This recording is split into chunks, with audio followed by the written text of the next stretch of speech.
오늘은 곽우신 오마이뉴스 기자 모셨습니다. 어서 오세요. 네, 안녕하세요. 새벽부터 너무 고생을 많이 하시는데. 아닙니다. MBC는 편안하기 때문에 네. 언제든 불러와 주시면 이렇게 달려옵니다. 편안하게 달려와 주셔서 정말 감사합니다. 네. 일단 여름이다님이 폭우가 또 온다 합니다 하셨고, 여중기님은 울산은 현재 비가 약하게 오는데 이번에 중부에 비가 많이 내려서 피해가 큰 것 같다고 너무 안타깝습니다라고 소식 전해주셨어요. 집중호우 피해 소식부터 짚어보고 가야 될 것 같은데 인명피해 사항은 어떤가요? 네, 중앙재난안전대책본부가 오늘 오전 11시를 기준으로 집계한 통계입니다. 41명이 숨지고 9명이 실종됐다고 밝혔는데요. 그러니까 총 50명이 숨지거나 실종이 된 거죠. 네. 또 부상자는 35명이 발생했다라고 이렇게 알렸습니다. 네네. 그런데 지금 이제 이 공식 집계에는 포함이 되지 않았지만 1시간쯤 전에 경북 예천의 한 하천에서 실종자로 추정되는 시신 한 구가 수습이 됐다고 합니다. 그래서 앞으로도 사망자 수는 좀 더 늘어날 것으로 지금 예상이 되고요. 또 이번 장맛비로 인해서 아무래도 좀 경북 지역과 충청 지역에 좀 집중적으로 피해가 발생을 했습니다. 경북 같은 경우에 산사태가 좀 컸는데요. 지금까지 27명이 숨지거나 실종이 됐고 11명이 다쳤다라고 지금 집계가 되어 있고요. 지금 충북 오송 지하차도 침수 사고가 일었던 것이죠. 17명이 숨졌고요. 충남과 세종 등에서도 사망자가 발생을 했고, 지금 비 피해에 대한 우려가 굉장히 큰 상황인데 사전 대피한 주민만 1만 명이 넘는 상황이라고 합니다. 상당히 심각한 상황이고, 지금 피해 대피하신 분들도 평소 계시던 지역이 아니어서 굉장히 불편도 많으시고 힘드실 텐데 좀 힘내셨으면 좋겠고, 보니까 예천에 수습된 시신은 한 10km 떨어진 곳에서 발견을 했더라고요. 그리고 어제 저녁 수습된 이제 지하차도 시신 같은 경우도 논두렁에서 발견이 됐고, 지금 수색 작업도 많이 진행이 중인 것 같아요. 이 충북 오송 지하차도 사고 같은 경우에 보니까 이제 보도가 나오는 게 여러 차례 위험 신호가 있었다. 이미 경보가 여러 차례 있었는데도 불구하고 막지 못했다. 이것 때문에 많은 분들이 좀 분노를 하시는 것 같아요. 이거는 사실 비가 많이 올 수 있고 재해가 일어날 수 있는데, 이 상황은 경고가 여러 번 울렸는데 왜 우리가 이것을 막지를 못했냐, 이런 부분이고, 보니까 홍수 경보뿐만 아니라 112 신고도 무시했던 게 드러났죠. 네, 그러니까 이제 이번 참사가 이제 인재라는 비난을 좀 피하기 어려워 보이는데요. 오늘 이제 한국일보가 보도한 내용이었습니다. 이 궁평이 지하차도 침수 사고가 발생하기 1시간 30분 전, 그러니까 15일 오전 7시 1분에 충북 경찰청에 112 신고가 접수가 됐다는 겁니다. 근데 이 신고자가 누구냐면 이 오송 청주 도로 확장 공사 현장의 감리단장을 맡고 있는 최모 씨였다고 하는데요. 조치가 취해지지 않자 약 1시간 55분 후에 경찰에 한 번 더 전화를 걸어서 교통 통제를 요청을 했다고 합니다. 네. 그래서 이때 처음으로 신고를 했을 때는 미호천교의 제방이 붕괴 위기다라면서 제방이 넘쳐서 주민 대피가 필요할 것 같다라고 구체적으로 상당히 신고를 한 것으로 보입니다. 네. 경찰은 이제 당시에 범람 위험 위치가 어디인지 확인을 하고 알겠다, 가보겠다고 하고 통화를 마쳤다고 하는데요.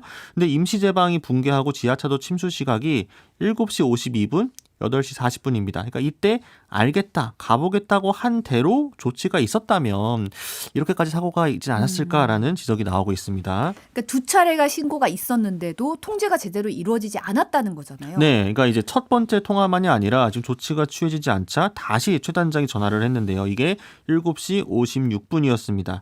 당시 두 번째 신고에서도 궁평 지하차도를 통제해달라는 좀 표현이 분명하고 정확하게 들어가 있었다. 어느 지역을, 어느 부분을 통제해달라는 게 정확하게 들어가 있었다는 거죠? 네, 그렇습니다. 그래서 이 최 단장은 제방물이 넘치기 시작했다는 내용과 함께 궁평 지하차도가 물에 잠길 가능성이 있다. 여기 차량 통제해야 한다. 이렇게 이야기했다고 지금 주장을 하고 있는데요. 경찰은 신고 내용을 재확인하고 감사하다라는 말로 통화를 마쳤지만 이후로 지하차도 통제는 이루어지지 않았는데, 이 경찰 측에서 나중에 해명을 한 걸 보니까 지하차도가 두 군데여가지고 궁평 지하차도가 정확히 어느 곳을 말하는지 확인하기 좀 어려웠다, 이런 취지로 이야기는 했더라고요. 다만 소방관들은 이제 주민 등을 철수를 시켰지만 이제 경찰 측에서 대응이 제대로 있었는지 이 부분은 앞으로 좀 추후 확인이 필요할 것으로 보입니다. 네. 그런데 이 오송 궁평 이 지하차도에 대해서 충청북도가 3년 전 정부에 침수 위험이 크지 않다라고 분류를 해서 통보를 했던 게 드러났어요. 이게 3년 전이면 사실 부산에 초량 지하차도 사고 난 이후잖아요. 네, 그렇죠. 그러니까 아마 3년 전 사고 다 기억하실 겁니다. 이게 2020년 7월이었는데요. 네. 부산 초량 제1 지하차도에서 침수 사고가 나면서 3명이 숨졌죠. 이때 행정안전부에서 전국 지방자치단체에 지하차도들의 위험 등급 분류를 조사를 해가지고 이 통제 기준 정해서 행안부에 제출을 해라 이렇게 이야기를 했습니다.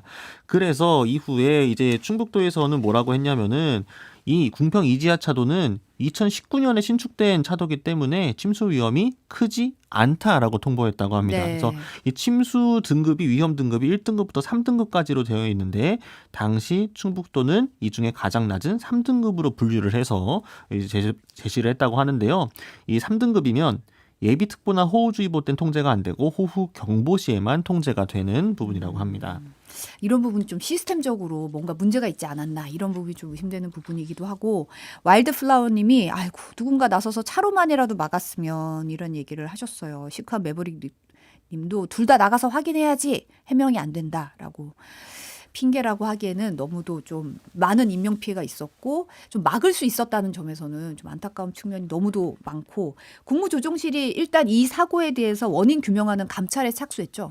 네, 국무조정실 공직복무관리실이 보도자료를 내고 모든 관련 기관이 예외 없이 조사 대상에 포함이 된다라면서 원인을 밝히겠다고 나섰습니다. 그러면서 징계, 고발, 수사, 의뢰, 제도 개선까지 필요한 조치들을 모두 취할 방침이라고 설명을 했는데요. 네. 근데 이제 일각에서는 우선은 수습을 먼저 완료를 하고 그다음 이제 감찰하는 게 순서 아니냐 이제 이런 지적도 나오고 있기는 합니다. 근데 사실 비 예보가 계속 있고 지금 사실 재난 상황이 이뤄지고 있으니까 감찰 들어가면 사실 올스톱이잖아요. 그렇죠. 네. 지금 재난이 어쨌든 물론 이제 앞으로 비가 더 소식도 있는 상황이고 추가로 발생하면 안 되겠지만 사고가 더 추가로 있을 수도 있는 상황이고 네. 이미 벌어진 사고로 수습을 하고 있는 상황인데 혹시나 행정력이 낭비되는 거 아닌가 이런 우려가 일각에서는 있는 것 같습니다. 네. 윤석열 대통령이 어제 중대본 회의 끝나고 헬기 타고 경북 예천을 방문했는데 여기서 나온 발언이 좀 논란이 되고 있기도 해서 뉴스 영상 잠깐 보시고 얘기 나눌까요? 오늘 새벽 6박 8일간의 순방을 마치고 귀국한 윤석열 대통령이 바로 헬기로 날아와 현장을 둘러봤습니다. 산에서부터 흘려서 윤 대통령은 특별 재난지역 선포 등 모든 정책 수단을 동원해 이재민을 지원하겠다고 밝혔고 산사태로 집을 잃은 할머니들을 찾아가 위로했습니다. 저도 어이가 없습니다. 주택 뒤에 있는 그런 산들이 좀 무너져갖고 인간을 좀 더 침해해야 돼 이렇게만 생각하겠지. 이렇게 몇백 톤짜리 이런 바위가 막 산에서 굴러내려올 정도로 이런 걸. 근데 지금 이 뉴스 영상에서 오늘 새벽이라는 시점은 어제 나간 뉴스 영상이라서 그런 거고요. 지금 발언을 보면 대통령실에서는 사실 해외 순방 중에서도 다 보고 받았다. 그쵸, 네. 실시간으로 보고를 받았기 때문에 아무 문제가 없다. 다 지시했다. 이런 식으로 얘기를 했는데 그런 것 치고는 좀 상황 파악이 안 돼 있는 거 아닌가라는 생각이 좀 들기도 하고 이런 얘기들이 좀 나오고 있는 상황이에요. 네, 그러니까 이제 용산 대통령실에서 계속해서 강조를 했던 거는 컨트롤 타워 부재에 있었다고 하지만 아니다. 실제로는 대통령께서 다 우크라이나든 폴란드에서 현지에서 화상회의도 하고 수시로 보고도 받고 사전에 지시도 하고 갔고, 그러니까 상황을 정확히 파악하고 있었다라고 여러 차례 이야기를 했는데 네. 이제 이 뉴스 영상에서 확인하신 요 발언을 보게 되면 정말로 제대로 파악을 하고 있던 건가? 이제 이런 궁금증이 좀 들게 되는 거죠. 그래서 지금 야권을 중심으로 현지에서 제대로 보고받은 게 맞는 건지 좀 비판이 제기되고 있는 상황이고요. 그러니까 이제 맥락상 그러니까 그러면은 몇백 톤 바위가 굴러 내려온 거면 문제고 그냥 해외에서 들었을 때 주택 뒤에 산들이 좀 무너진 정도면 괜찮다는 뉘앙스인가? 약간 이제 좀 헷갈리게 되는 거죠. 그래서 물론 이제 대통령의 일부 발언만 편집해서 뭐 진위까지 파악하기 어렵겠습니다만 워낙 큰 사고가 있었던 상황이고 국민들께서 많이 불안한 상황이기 때문에 이런 비판 여론이 더 힘을 받는 게 아닌가 싶긴 사태의 합니다. 심각성을 제대로 보고 있었냐 아니냐에 대한 판단에 대해서는 이 발언이 좀 그렇다면은 뭔가 잘못 이 사태의 심각성에 어떤 정도의 위험 수준이었냐가 제대로 전달이 됐는지에 대해서 의문을 가질 수 있는 상황이긴 하죠. 네. 이런 와중에 저희도 어제 잠깐 전해드리긴 했는데 홍준표 대구시장이 이제 15일 날 골프를 친 것을 두고 논란이 일었는데 홍 시장의 반응도 좀 뭐랄까 격하게 있었어요. 뉴스 영상 잠깐 함께 보고 얘기 나누실게요. 경북에서 산사태로 인명피해가 불어나던 지난 15일 오전 홍준표 대구시장은 골프를 쳤습니다. 국민 눈높이에 안 맞는다는 지적에 동의 못하시나요? 기자들 여러분들이나 눈높이 맞게 좀 질문하세요. 지사님 골프 치시는 동안에 실시간으로 보고 받으셨나요? 대구시의 상황 자체가 없습니다. 홍 시장은 SNS를 통해 자신은 전국을 책임진 대통령이 아니라며 대구에는 큰 비가 내리지 않아 비상대기도 없었다고 주장했습니다.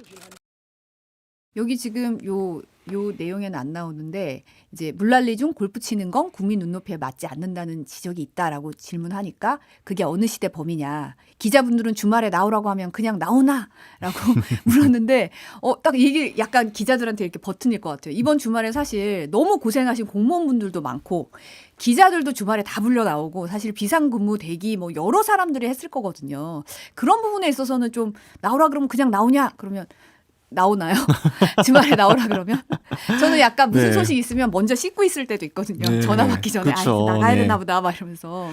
사실 뭐 모든 언론사가 비슷하겠지만 지금 현장에서 고생하고 있는 기자들도 꽤 있는 상황이거든요. 그래서 홍준표 시장 특유의 좀 화법이 좀 발휘가 된 것 같은데, 그러니까 네. 홍준표 시장의 메시지는 딱 이겁니다. 일단 대구시에 본인이 막 이렇게 챙겨야 할 정도의 긴급한 상황이 아니었고 골프를 칠 당시까지는. 네. 그리고 이후에 이제 뭔가 이제 인명사고가 하나 있었다고 하지만 그것도 본인이 골프를 그만둔 이후에 벌어진 사고였다라는 겁니다. 그리고 이제 페이스북 통해서 계속 이야기하고 있는 건 원래 매뉴얼을 보더라도 업무 총괄은 이제 행정적으로 이제 부시장이 하게 되어 있고 본인에 대해서는 애초에 규정된 게 없고 비상 단계 3단계에 갔을 때 본인이 이제 총괄적으로 이제 업무 상황을 이제 챙기게 된다라는 거죠. 그래서 결과적으로 본인이 매뉴얼적으로 보든 뭘로 보든 뭘 어기거나 한 게 없다.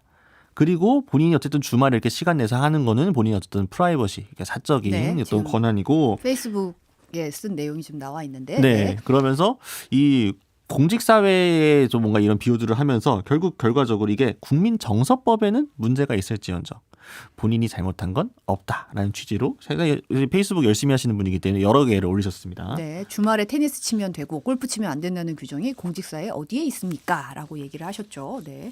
근데 사실은 이게 뭐 규정상 뭐 비상 2단계까지는 뭐 부시장이 하고 3단계 올라가면 본인이 해야 되고 하지만 많은 공무원분들이 그날 나와서 근무를 하고 있다고 하면 사실 이제 정서상 이게 나가서 그렇게 그때까지 네. 골프를 치셔야 됐냐라는 입장에서는 이분이 굉장히 뭐 대선 후보셨고 그렇죠. 네. 그런 정치적인 맥락이나 정무적인 판단을 못 하실 리가 없는데도 불구하고 골프를 굉장히 좋아하시는 건가라는 좀 의문이 들기도 했어요.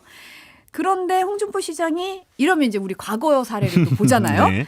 이제 지금 온라인상에서 과거 이해찬 전 대표가 3.1절에 골프들을 친 걸 두고 사퇴하라고 했던 발언이 다시 이제 끌어올려서 네. 이제 화제가 되고 있더라고요. 네, 굉장히 좀 뭐 시차가 있긴 합니다. 이제 2006년 당시였는데요. 네. 한나라당 서울시장 경선 당시였는데 홍준표 의원이 그 당시 의원이었죠. 3.1절 골프로 무리를 빚고 있는 이해찬 당시 총리의 사퇴를 촉구한 적이 있습니다. 그러면서 그때 홍준표 의원이 기자회견에서 뭐라고 했냐면 고의든 과실이든 결과에 대한 무한한 책임을 지는 게 정치적 책임이고 정치인의 도리다 이렇게 이야기한 적이 있습니다. 이 말은 굉장히 멋있는 말이네요. 네, 너무나 맞는 말씀하셨죠.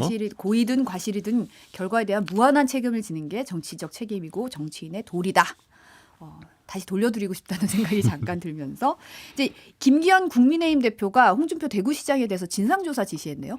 네, 이제 김기현 대표가 이 논란을 빚고 있는 홍준표 시장에 대한 진상조사를 지시했다라는 보도가 나왔습니다. 이게 네. 중앙일보 보도였는데요. 국민의힘 관계자 발로 이야기를 한 걸 보면 김기현 대표의 지시로 당의 이제 기조국과 조직국에서 진상조사를 진행을 하고 있고 네. 만약 당원 당규를 위반한 사실이 드러나면 당무감사위원회에 감사를 요청하거나 심할 경우 곧바로 윤리위 제소가 이뤄질 것이다라고 했습니다. 실제로 당원에는 당원의 의무라면서 국민에 대한 봉사자로서의 품위를 유지하도록 되어 있는데요. 이게 실제로 오늘 아침에 이제 국민의힘 최고위원회 회의 발언에서도 김병민 최고위원이 공직자의 기본 자세가 아니다라고 좀 직격탄을 날렸고요. 네. 이후에 이제 백그라운드 브리핑 자리에서 강민국 수석 대변인이 기자들이 좀 질문을 하자 이 사태를 엄중하게 바라보고 있다라고 이야기했습니다. 네. 다음 소식은 윤석열 대통령 해외 순방길에 이제 김건희 여사가 경호원들과 함께 명품 편집샵에 들렸던 게 이제 현지 매체 보도로 알려지면서 논란이 일고 있는데 뭐 매일경제 보도로 이제 네. 뭐 호객행위로 들어갔던 거다라는 해명이 좀 잠깐 나오긴 했었고 이 해명이 사실 더 논란을 불러일으키긴 했어요. 그러고 나서 이제 대통령실의 공식 입장이 나왔는데 나온 게 아니더라고요. 네. 그러니까 이제 사실 앞에서 나왔던 거는 이제 개별 언론에 대한 대응이었던 거고 엄밀히 말하면 대통령실의 이제 공식 입장까지는 아니었던 거죠. 네. 그래서 공식 입장이 뭐냐라고 이제 뭐 야당도 그렇고 기자들도 많이 질문을 했는데 대통령실 관계자의 처음 밝힌 공식 입장이 뭐냐면 정쟁의 소재가 될 가능성이 크니 언급하지 않겠다라는 겁니다. 이미 과거에 뭐 줄리라든지 청담동 술자리라든지 이런 식으로 여야간 정쟁화가 됐었기 때문에 언급하지 않는 게 좋겠다라고 언급하지 밝혔어요. 않는 이유는 과거에 줄리라든지 청담동 술자리가 정쟁화가 됐으니까 이번 사안에 대해서 언급을 않겠다. 네, 그러니까 팩트를 이야기하더라도 결국엔 정쟁의 소재로 쓸 여지가 있기 때문에 아무 말도 하지 않겠다. 그러니까 마치 대통령실에서 예전에 아무 말도 하지 않으면 아무 일도 일어나지 않는다와 비슷한 맥락일 수도 있겠죠. 네. 근데 저는 줄리까지 왜 언급을 하나 싶기는 했어요. 그러니까 굳이 이 단어를 다시 꺼내든 이유도 잘 모르겠어요. 이것도 어쨌든 이건 공식적인 대응이었는데요. 네. 근데 어쨌든 대통령의 순방길에 김건희 여사가 명품 편집샵에 들렀고 네. 가서 5군데를 돌아다녔고 우리는 이제 우리나라 상황은 심상치 않은 상황이었고 이런 팩트로 나와 있는 사실이 있는데 거기에 대해서 일절 대응을 안 하겠다는 것도 이게 적절한 대응인가 약간 그러니까 대신에 국민들이 이제 궁금해하잖아요, 사실. 그 대통령실에서 공식 대응을 하지 않는 사이에 대신에 이제 집권 여당이 나서가지고 방어를 열심히 하고 있는 모양새긴 합니다. 근데 네. 이제 여당 측에서 이야기하는 거는 종합을 해보면은 일단 김건희 여사가 그 숍에 들렸다고 하는 그 시점까지는 그게 이제 하면 현지 시간 11일 정도 될 텐데요. 그때는 우리나라에 아직까지 그렇게 뭐 수해라든가 큰 물난리가 난 상황이 아니었다라는 식으로 좀 이야기를 하고 있고요. 두 그럼 번째 수해나 물난리가 안 나면은 가도 되는 건가요? 그러니까 이제 뭐 어떤 자유로운 일정 중에 그렇게 그 들을 수도 있는 거 아니냐 그게 꼭 문제냐 약간 이런 식인 게 공통적인 인식으로 보입니다. 네. 이번 순방에 대해서 안철수 의원이 윤 대통령이 나토만 참석하고 귀국해서 수해 현장 살폈어야 했다 이런 발언을 했더라고요. 네, 그러니까 안철수 의원이 사실 지난 전당대회 마치고 나서 이렇게 언론 대응을 잘하지 않고 있었다가 네. 최근에 좀 언론과 접촉을 늘리고 있죠. 이게 이제 SBS 라디오 김태현의 정치쇼에 출연해서 한 발언입니다. 네. 이때 나토 정상회담만 참석하고 오셔서 이 문제, 그러니까 국내 수해를 나름대로 해결을 하고 장마가 끝나면 비밀리에 우크라이나를 전격 방문했으면 어땠을까 한다 이렇게 이야기를 했습니다. 우크라이나 방문 자체가 잘못된 건 아니지만, 네, 아니지만 시점상 이 시점상 그러면서 이제 해외 관련 사례들도 언급을 했습니다. 국가의 의무가 무엇인지요. 그래서 한 사람이라도 인명 사태가 나면 서방 지도자분들은 당장 일정을 축소하고 귀국해서 그 문제를 해결하는데 최선을 다하는 게 국민이 보기에도 안심을 하게 만든다라면서 윤 대통령의 이번 결정에 대해 좀 애둘러 비판하는 모양새를 취했습니다. 아까 곽 기자가 얘기했듯이 이제 유상범 국민의힘 수석 대변인이 오늘 김종배의 시선집중 나와서 한 발언을 보니까 대통령 부인의 행보가 리투아니아 언론에 젊고 패션 감각 있는 셀럽이라고 인식이 되고 있다.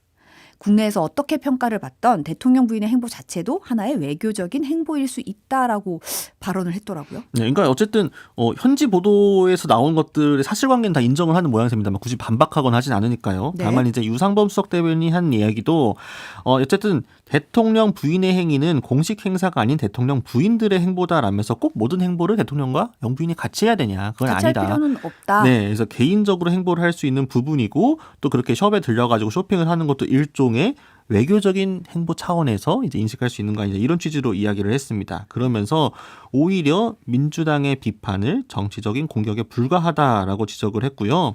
그다음에 이제 뭐 해외 다른 뭐 정상들과 비교했을 경우에는 마크롱 대통령을 이제 유상범 대변인이 언급을 했습니다. 마크롱 대변인이 급하게 귀국을 했을 때는 아주 과격한 국내 집회 시위가 심각했던 상황이었던 거고 우크라이나 방문은 한 국가의 정상의 방문이 굉장히 위험할 수도 있는 상황에서 그걸 감수하고 간 굉장히 어쨌든 의미 있는 방문이었다 이렇게 강조를 했습니다. 그러면서 이제 다만 유상범 대변인도 조금 이제 아쉬워한 부분이 있었는데요. 대통령실 고위 관계자가 한국 대통령이 당장 서울로 뛰어가도 상황은 크게 바꿀 수 네. 없는 것이다 이렇게 이야기해서 이것도 좀 논란인데 네. 이 발언에 대해서는 좀 아쉬움이 있다라면서 정무적으로 판단을 잘 해야 된다라고 지적하기도 했습니다. 네. 오늘은 여기까지 듣겠습니다. 곽우신 기자 감사합니다. 감사합니다.